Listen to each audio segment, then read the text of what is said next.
What is up, Commanders fans? Welcome back. It's another week, another time to get together with my man B. Murph on the Believe in Commanders show. He's down there in Atlanta. I'm here in the Dallas, Texas area up in McKinney. B. Murph, what's going on, man? How are you? Not too much. I'm good.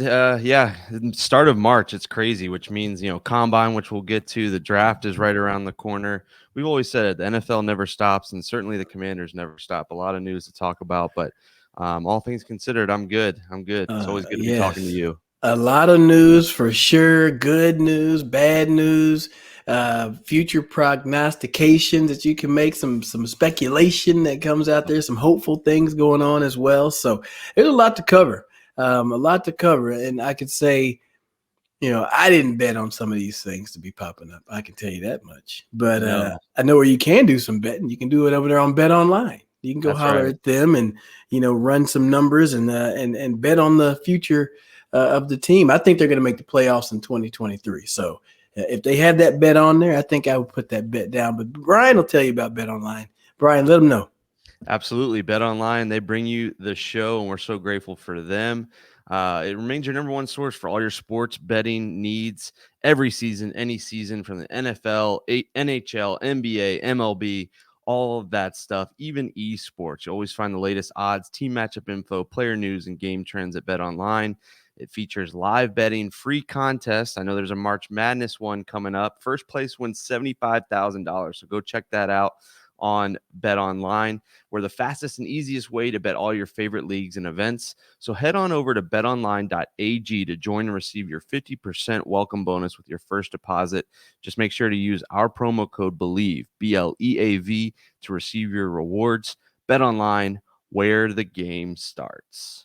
Yes, indeed. Thanks to those folks over there at Bet Online. I'm over here pulling up. I'm trying to see the futures of the NFL bet. Maybe I can go ahead and get some great odds right now after the Eric Bieniemy hiring. Adding him as the assistant head coach and offensive coordinator. The offense got to be looking up. Right. Definitely going to be excited for what they can put on the field. There's a lot of work, though. A lot of work. There's still some moving pieces going on, but let's start at the top. All the way at the top, one of the more controversial, names and situations that's been going on. Latest on Dan Snyder and a potential new ownership. Few weeks ago, maybe a week and a half or so ago, Dan Snyder was saying that maybe I won't sell the team. Maybe I won't. He was throwing that out there. And now it's been fired back. There's a lot that has been dropped on him, especially coming from this investigation. Just so many things that have just kind of have negative connotations. They just don't look very good at all around Dan Snyder and this Washington Commanders team. Yeah, it feels like, the hiring of Eric Bieniemy, even though it was like a week and a half ago or so, it feels like the negativity is just overtaken once again. And of course, it's surrounding Dan Snyder. And I think you're absolutely right. I think we talked about it off air. It seems like every time he hints that maybe I'm not going to sell, that somebody, whether it be the media, whether it be the NFL, whether it be the NFL via the media, drops a couple of things that just look absolutely terrible to the point where I don't know how this guy can hold on any longer. And I feel like, or maybe it's not a feel, maybe it's a hope, but I feel like that a sale is coming sooner rather than later. There's just too much going on. It's too much of a circus. I have to imagine that if they need to get involved, the NFL will, because this is such a bad look, especially, with the combine going on, with the draft coming up, and a lot of the biggest stories around the NFL are around the Commanders and the ownership, and everybody's got to be sick of it. I know you and I are, but it's just incredible the amount of stuff that comes out continues to come out. $55 million loan that his partners didn't know about, throwing the team logo on his plane to try to make a couple extra bucks for himself, kind of using, I saw the term, using the team as a piggy bank. I mean, that's all just terrible stuff that you can't do, and you wouldn't expect something as proud as the NFL to allow that to go on, but here we are. Yeah, I mean, I guess if you figure, each individual team is their own, their own business, but you still need to represent the shield. I know that the way that the NFL, asks their players to represent the shield and put, a good effort towards, just being a good citizen, putting good things out there, you're going to have to get to the point where you're going to have to make sure that your ownership does that as well. And this does not look good for Dan Snyder. I mean, the $55 million loan that wasn't approved, and I mean, I think they said that was like a bank fraud thing, and I mean, that's a lot of money. Just, oh my God, it's just so many things that are going on right now where it's just like, you know what? Hey, at this point, like I think the owners are going to probably end up voting him out. That's probably what's going to come down to. They're going to force him out and get it on to somebody else because he's barred. Apparently, he's barred Jeff Bezos from having a chance to bid on the team. And I don't know, why he would bar Jeff Bezos. I'm not sure, but um, I don't know. It's just so much going on where it's just like, golly, seriously. Yeah, just move on, man. I mean, it seems like you would take the biggest check that you could get, per se, and that would come from Jeff Bezos. So I don't know why you would bar him, but I guess it has something to do with the Washington Post and him feuding with them. But yeah, it's always something. It feels like to me that this is the NFL's last. They're giving him his last chance to sell on his own terms before they get involved. And I know I saw a report that his ownership and his issues are on the docket for the next NFL owners meetings. So that it's coming up. That these guys are probably getting real sick of it. Like you said, it's not a good look for the NFL. And so I feel like at some point you just got to sell it, move on, and go from there. So we can hope that's what happens.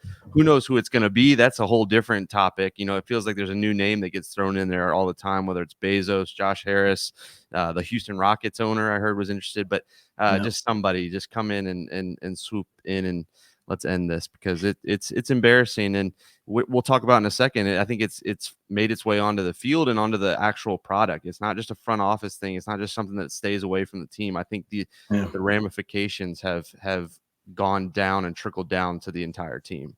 Yeah, unfortunately. So, I mean, I'll say this: as a player, you are pretty much you're separated from what's going on too far up into the ownership and front office stuff. You don't really have access to that, but it does not do you any good to have to answer those questions and just know that those things are going on. But frankly, a lot of these things will impact you. Just these recent grades that were released. I guess it was like an NFLPA survey that kind of went along the line. Let me go pull them up here from posts that Grant Paulson had. There was 1, 2, 3, 4, 5, 6, about 8 categories or so that they ranked these teams. Obviously, out of 32 teams in the NFL, the category treatment of families, they graded out as an F. Tied for 29th, and that was tied for last. So there was a few teams that were down there at the bottom. Treatment of families. Food service and nutrition, D+, tied for 18th. Weight room, C+, tied for 22nd. I'm going to skip here. Training room, F-. I didn't know you could do F-, tied for 30th, tied for last. Training staff got a D, 31st. Locker room, F-, 32nd. Team travel, F-, 32nd. The one that got an A+ was the string coaches. So shout out to Chad. I know Chad. He's still there when I was back there in Washington that first go round. So that's bad, man. Yeah. That is bad. That is not good. And I can say I recently was in the facility. Yeah, I was going to ask you your thoughts on some of those. Yeah, I'll say this. Like, it's an older facility. It's an older building. It does need to be redone. Like, frankly, when I got there, they didn't have a bubble. We didn't have a bubble. They still had that, turf field from I think from the 80s, Mark Rippon and Darryl Green and then John Riggins might have practiced on that turf field. I think like the backdrop is gorgeous, but the building itself could definitely use an uplift. But they have done some changes. But whenever you look at a lot of organizations that have had, the Cowboys have the Star, and they got a whole entire new, brand new $1 billion stadium. Plus the Star is a gorgeous facility in Frisco, and they have Cowboys headquarters over there. So that place is top of the line. I'm thinking about when I was down in Miami. They share theirs with Noah Southeastern University, but they still have a nice facility. You're looking at the Cleveland Browns. I was up in that building for a little bit, and they have a pretty nice facility, So there are there's some room for improvement. Sure. I question, like the training staff. I feel like that may be tied to, I mean, just the kind of the history of what's been going on. Obviously Trent Williams getting out of Washington due to the training staff and the treatment of his injuries and the like. So um, it sucks to see those grades. Yeah. And I will say, like the food side of it, that's been uplifted. But I guess that there may be some much better chefs and food going on in other organizations, but it's very upsetting to see those grades. And that does come as a direct correlation from the top. It comes from the top. I mean, how you treat your families of your players, how you treat former players. That's a decision that has to be made from up top. And I mean, I think that when I did visit over Christmas, I said, I don't think that in the past that we would have been able to come up here and take a tour just so easily. And they agreed with me on that. So there's been improvement, but obviously there's a lot more areas where they can improve and they can get better. Yeah, and it made me think about how you had just been there and thought that things definitely look better, and that's kind of that's great that it has gotten better. I think Jason Wright's played a big part of that. I think they made some really good moves in the last couple of years, but it makes you wonder how bad it was, even a year or two ago before some of those changes were implemented. So yeah, Yeah. it is sad to see, and I think it does go back to Dan Snyder. If he's that much in a hole where he's taking out a $55 million loan that nobody knows about, and I heard somewhere that he might have $1 billion in debt. I mean, of course, your facilities and everything, it's not just going to stay in the front office. It's going to trickle its way down, and I really think that this is a direct impact of that. And it's sad to see because it's a proud franchise, and there are some good guys in that building. So it just goes back to the ownership needs to change. They need somebody in there that will do things the right way and get things done, and put money into places that they need to put money in, and maybe get money out of places where the money doesn't need to be at. But yeah, that was pretty jarring to see. Ranking bad is one thing, but to be dead last, I mean, that's pretty bad. I want to see the rest of the rankings. I would love to see just like everything else. Just for that reason, just to know, you know what I mean? Well, I've seen a couple of article clips, and it sounds like the Bengals are not very high up there in a couple of categories, the way they Yeah. treat their families. I saw Uh-huh. something about maybe rats in Jacksonville. It was an Oh, article I saw. So, yeah, there's some bad stuff. I was going to ask you this. It feels like this is the first time they've done something like this, where the NFLPA has graded out like this, maybe in such a public way, at least. yeah. What are your thoughts about that? Because I feel like this is really good, a chance for the players to have their voices heard and be treated. I don't know. Sometimes I think fans forget that these guys are players and are people and have families, and Sure. this is their home, home city, and this is their place of work. I thought it was kind of cool to see these public rankings, but I was curious your thoughts on that. No, I think that it's a good thing, especially if they're doing it in in an anonymous, way that there won't be any retaliation, for you Mhm. saying, oh yeah, this stuff isn't really that good. And what makes it even more interesting is that you're going to have people that, I don't know how they did this, because I mean, if there's some guys who've only been in the league 1 or 2 years, all they know is Washington, or all they know is their one organization. And I could say that I think Cincinnati may have been a team that doesn't like to spend, a frugal organization. I remember people talking about Arizona. I would like to think Arizona probably ranks pretty low on their facility, because I remember going there and it was a very small little locker room, and there were rumblings that went around that they were like, oh yeah, they're cheap here. You get like one pair of gloves and one pair of cleats for the year. Like things like that happen on some of these teams. And you can tell how some of these rankings directly fall into how what the performances on the field. Right. Like I mean, you don't have to go over the top and just, massage players' feet and just do everything. But I've also seen some organizations where they appear to have a lot of good things going. I always thought the Browns had a really nice facility. They have one of the best groundskeepers. Like their grass over there at the practice facility and at the stadium, immaculate. Like it's some top notch grass.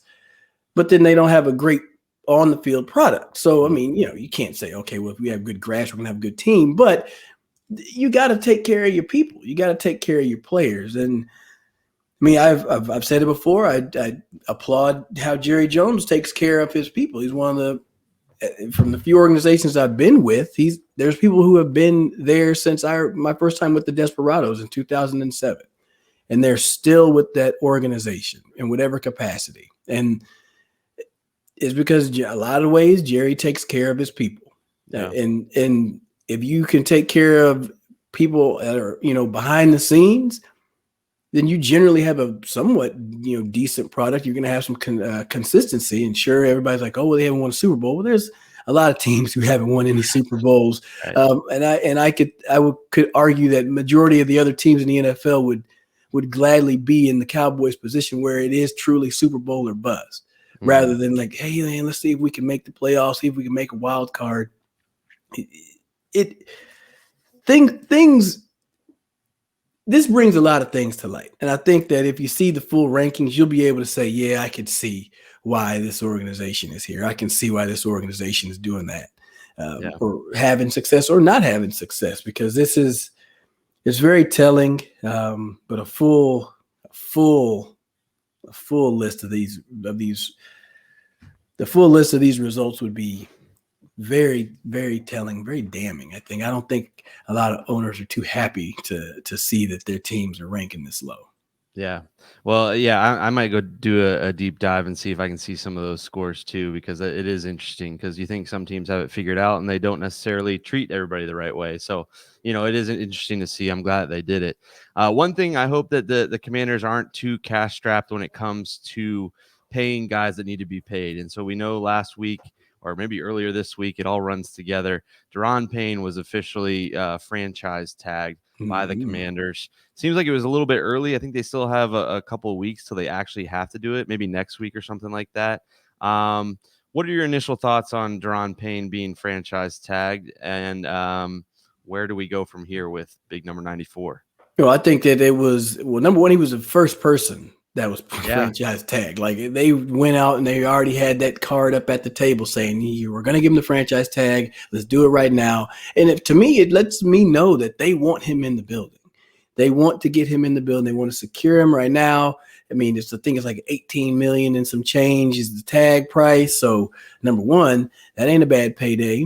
But two, he's bound to get a deal. He's going to get himself a long-term deal. There is compensation, because I think they've mentioned that he could, work out a trade to another team, but they're going to get compensated, I think, like 2 first-round picks. So either way, there's going to be some assets. Either it's going to be a hell of a player in Daron Payne, or there's going to be some good draft picks that they're going to be able to get if his services happen to leave Washington. So I think it's huge that they did this. They had to get a franchise tag on him. Ideally, they can get him under contract long-term and have him stay in the burgundy and gold for a while, because he's a dominant player. Yeah, and I think he's on the upswing. I think he's going to continue to dominate for a few more years and really be able to be a huge part of that defense. Yeah, so I just looked, and I'm getting way ahead of myself. It was not a week ago. This week has just been very long. It was only a couple days ago that they franchise tag him, which is still plenty of time before the deadline. Like you mentioned, he's the first one. The deadline is March 7th, so that's the beginning of next week. So, yeah, I agree with you. I think they do want him in the building. The thing that gives me pause, though, is the last couple of franchise tags handed out by this team, or I guess not technically the Commanders, but by the Washington franchise, were to Kirk Cousins twice and to Brandon Sheriff. I don't know if they did that once or twice with him, but either way, they did not get the long-term deal done with both of those guys. So that's what gives me this like brief pause. Like I think they do want him in the building. I think they want him long-term, but I wonder if they kind of know the writing is on the wall, and that's why they went ahead and franchise tagged him. Now, Ron Rivera said, they want to get a long-term deal done. They're saying all the right things, but just the uneasiness of the past is kind of the thing that's getting at me. And I want to see him long term. I think that that's the best option is signing Yeah. him long term and having him right next to John Allen and having a dominant defensive line for years to come. But I just wonder if that's really going to happen. I'm trying not to like let the ghosts of the past get to me, but it's not been that long since these other guys have been franchise tagged. Yeah, I understand that. I completely get you. And you think about these ratings, and you're like, Right. damn, that could have been the reason why they wanted to get up out of there. Yeah. But I could say where the team is now, and call me a homer, call me being just overly positive. I'm an optimistic guy, but I just feel like there's a lot of good vibes going on with this team, and they're moving in the right direction. Ron Rivera and Eric Bieniemy. There's a lot of good things going on where I feel like I feel like he might have said that he, wants to be in Washington. He wants to be up there. He wants to stick this thing out. But I'm sure there's a lot of money out there that would be thrown at him too. So I think that them putting that franchise tag on there will definitely make sure that they have an offer on the table, and anything else is going to just have to be totally out of, just totally exorbitant, just a huge offer that he could, warrant. I bet he could get $20 million a year. Yeah. The way that he was playing, and he probably won a contract that's going to be like 21, 22 mil a year, and that puts him up there with Aaron Donald. Like if you're going to be getting paid like that, you got to dominate like that. And frankly, he did last year. So. Well, it kind of goes back to around this time last year when we were like, okay, sign Terry. Why is it taking so long? We were probably a little impatient, but this is a guy that has played really well. He's a homegrown talent that you drafted that has really improved, it seems like, year in and year out. And to me, it would send a great message to that camaraderie and to the rest of the team that we're going to sign. If you're having a big day, a big year, you've earned this. We're going to sign you. I think it just would go a long way for that too, and continue to make this a better destination for players to want to come to. Yeah. And speaking of money, they kind of cut some, not dead weight. I don't want to say that about a player, but they cut a couple of guys to hopefully free up some cash in Carson Wentz and Bobby McCain. I got to think that that's some of the money that they might be talking to Daron Payne with there. Oh, 100%. I mean, you let go of Carson Wentz, and there's a $28 million cap number that gets freed up. And Bobby McCain, I think he had like $4.5 million on the cap as well. So that's instantaneous bread that you can spend. And if it's not on Daron Payne, it's on other, free agent picks. You start to look at, maybe Mike McGlinchey out there and from San Francisco, finding some people to put up there on that offensive line. And if you can keep Daron Payne on a franchise tag or a long-term deal, and then you get some key pieces on that offensive line, you really start to have something moving in the right direction. So those are necessary cuts. I'll say this: Carson Wentz was a necessary cut. The Bobby McCain, I think that kind of caught a lot of people off guard. I wouldn't be surprised if they don't try to get him back in the building, down the line. But all in all, I mean, you got to look at the way that Derek Forrest played. That Cam Curl Derek Forrest combination was really, really good. Mm-hmm. Makes me wonder if you're going to see, one you got to expect is Benjamin St. Juste going to come back? How is he going to come back? Is he going to still be that corner too? Are they looking at corner at 16? There's a few guys that are kind of, names pop up: Joey Porter Jr., Christian Gonzalez. A few names that pop up at 16 that could potentially slide in, and maybe they can work in the nickel and kind of have that same effect that Bobby McCain had, but at a cheaper price. So I think you're starting to see some positioning. Kind of sucks to see McCain gone. Never want to see anybody lose their job, but the Carson Wentz one was necessary, and I think that it gives me relief, because you don't have to worry about it being a big name offseason veteran quarterback that you're trying to hang your hat on, because that hasn't worked in many, many moons and many years in Washington. So I think it's the right way to go. Put a commitment to build up a team around Sam Howell or whoever else ends up being that quarterback, because he's technically quarterback one, but they didn't say he's the starter. So, and I'm like, that's fine. It's semantics. No big deal. Yeah.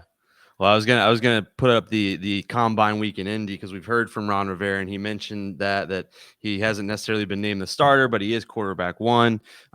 We've heard some names for the Commanders thrown around, so it feels like a lot is going on in Indianapolis. All the more reason to talk more about the team on the field as opposed to the ownership stuff going on. But yeah, so I'm excited. It's hard not to, like you said, to see these moves and kind of think that they're moves setting up for the future. I'm with you. When I saw McCain was released, I was like, oh, that's got to be a guarantee that they're going cornerback, defensive back at 16. So I'm kind of keeping track of even these little moves. I saw Rashad Wildgoose is coming back. They liked his depth. A couple linebackers and Gary and Mayo are coming back. A little underwhelming, but depth guys. And so I think they like some of the pieces that they have in there. Even Percy Butler kind of late in the season on special teams, and I think he got in a couple situations. So yeah, it'll be interesting to see how they replace Bobby McCain. But you got to think that they're wanting to improve one way or another, whether that be in free agency or the draft. So talking about the draft, it's March 2nd. We're still, I think, over almost 2 months away. I think it's the end of April is the NFL draft. We're seeing mock drafts come out. If you had to put a bet down at betonline.ag, whether the Commanders are going offense or defense, we'll start there. If they go, would you say that they go offense at pick 16 or defense at pick 16? And you can't say best available. I'm going to throw that caveat in there. If you're listening and you're like, well, best available, we got to go best. You can't pick best available. Nope. I say you got to go. I want to say offense. Okay. I want to say offense and more specifically offensive line. Offensive line. And we got to check in with our guy, Joe DeLeon. You can check him out on some other Believe shows as well. He covers the draft for us over here at the Believe Network. But I feel like offensive line has to be in play. You mentioned the young fella out of TCU. I want to say his name is Steve Avila. He may be there. But then he also may be in the second round. And, I could see an argument for both. Yep. And then if you don't know what happens in free agency, because I play a little Madden, and you'll spend the whole year scouting, and you're like, okay, we're going to scout all on this one position, and then the free agency hits, and then you get a big catch in that same position you scouted. Now you're like, well, I don't need to draft there. I can draft elsewhere. So I would say right now, without knowing what happens in free agency, I think they got to look at an offensive lineman, some way to start to quickly build that up, because I think the defense is pretty good as is. There's definitely a couple of spots to improve, but more immediate impact, I would say offense. I like it. And that's what I feel like most of the mock drafts I've seen have been an offensive lineman. I did hear that the Commanders are meeting with Osiris Torrance, the guard out of Florida. So that would be interesting if they went guard there. But yeah, I don't think you could go wrong with an offensive lineman. I am going to lean defense, and specifically defensive back. I think that you mentioned a couple of names in Joey Porter Jr., Christian Gonzalez, Devin Witherspoon. There just sound like there's some names out there that could be real difference makers. And I don't know that it's directly related to Bobby McCain, but I think if you look across the league, we saw Sauce Gardner come in and immediately have an impact as a rookie. We've seen Patrick Surtain Jr. do that. We've seen a couple of other young defensive backs step in and do that. And I think Washington couldn't hurt to do that, to add it into an already impressive young secondary, to get another playmaker back there, to go with Fuller and Benjamin St-Juste, as you mentioned. So I'm going to lean right now on March 2nd with a defensive back. Well, I'm sorry, defense. And specifically a defensive back is what I'm thinking. But, these things always change. And you're right. Free agency totally shifts this. If they go out and sign 2 defensive backs, or they go out and sign 2 offensive linemen, my thoughts are going to flip the other way. Yeah. Now, when I think about it, your thinking makes a lot of sense, just based on the division and the way that the league is going. Like, this is a pass-happy league. And, things work their way up from the ranks from like the college up into the league. So you start to see some more college concepts and, the 50-50 balls. And I mean, you look at Devontae Smith and A.J. Brown out there that you got to go and match up with. Zach Pascal inside, somebody that maybe can match up with a tight end. In Dallas, you're looking at Michael Gallup, CeeDee Lamb. The Giants, they kind of fit whoever is able to create separation. They don't necessarily have a big name, but they may be in the mix for like a DeAndre Hopkins or something like that. So I could definitely see defensive back. I really could. I just feel like offensive line is probably an easier transition and probably a more glaring need. But with this extra cash laying around, maybe it is to say, hey, you know what, let's go all out for offensive line in free agency, because you're going to get somebody who's been in the league and they have a resume on them, and they've played in this league, and they get that.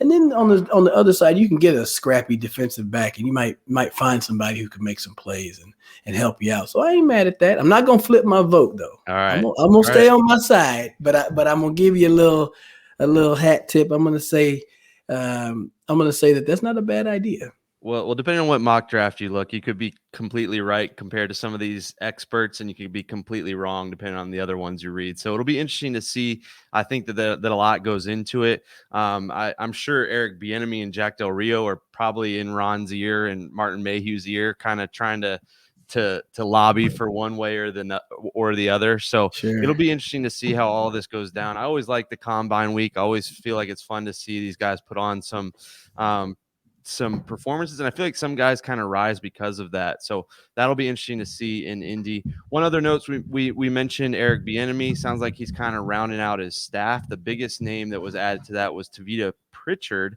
hired as quarterback coach out of Stanford. That guy's been at Stanford for I think pretty much ever. Looking at his track record, but it seems like there's some sort of relationship there between him and Eric Bieniemy, but a young name coming in to coach the quarterbacks. I like the move. I like it too, and I remember seeing his name, bounce around. And frankly, when we were talking about offensive coordinators, what do we say? Like David Shaw, Pep Hamilton, those guys that have been out there and they've worked and had success with quarterbacks. So if you look at the past quarterbacks that have come out of Stanford, obviously the biggest name is Andrew Luck. Mm-hmm. Right. I don't necessarily think Tavita was out there with Andrew Luck.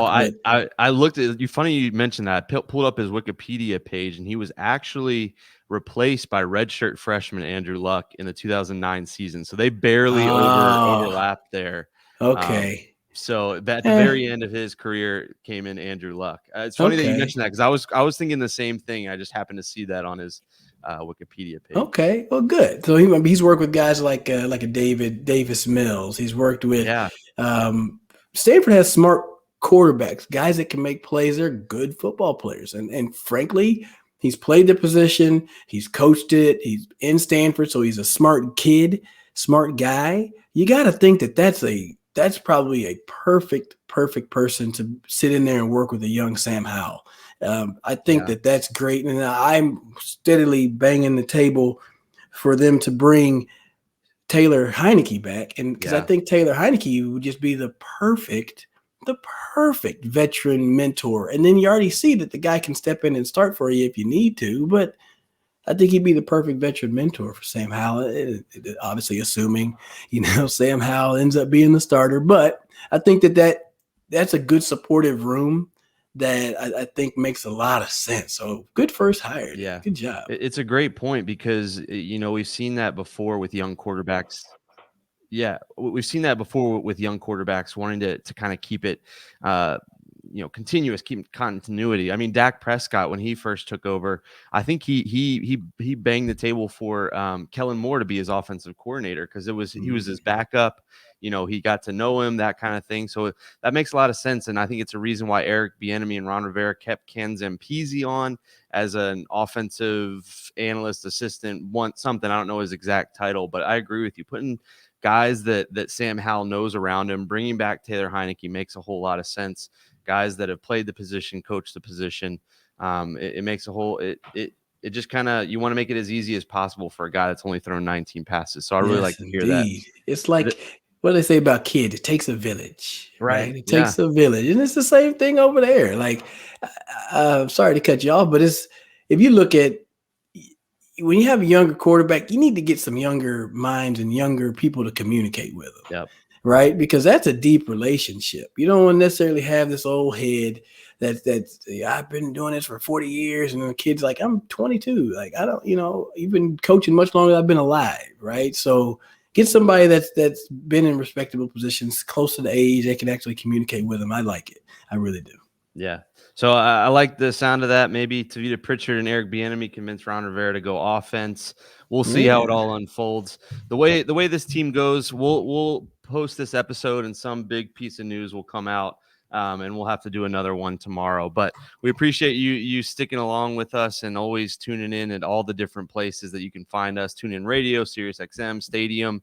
You can find a bunch of Believe shows on Stadium, some of our guys hosting as well, and all your favorite streaming platforms. We appreciate you sticking along the ride, and it's going to continue until the season starts and then beyond. So we appreciate it. Yes, indeed. And once again, go over there to betonline.ag. I'm looking at it right now. The odds to win the NFC Championship for the Commanders are plus 2,500. That's not the worst. No. That's better than the other rankings that they have. They are tied with Carolina, Seattle. Chicago has better odds than the Commanders do, which is weird. The two teams that are below, three teams, the Buccaneers, the Falcons, and the Arizona Cardinals are plus 7,500. Holy smokes. So I'll say you're better off to make a bet on BetOnline on who's going to win the Super Bowl or win the NFC Championship than going out and getting a tattoo. So do that instead. Go ahead and make that bet on BetOnline. Use our code BLEAV. Get that 50% welcome bonus added to it, and stick with us, team, because we will be back with more. Hopefully this offseason we want to catch up with some. I don't know. Hey, Tavita, if you're listening, we'd love to welcome you to the show. Coach Bieniemy, you're welcome to come on the show anytime. Coach Rivera, hey, come kick it with us. Jason Wright, anybody, all y'all up there, come hang out with us. We'd love to have you on the show. Appreciate y'all for listening. We'll see you on the next one. Be good.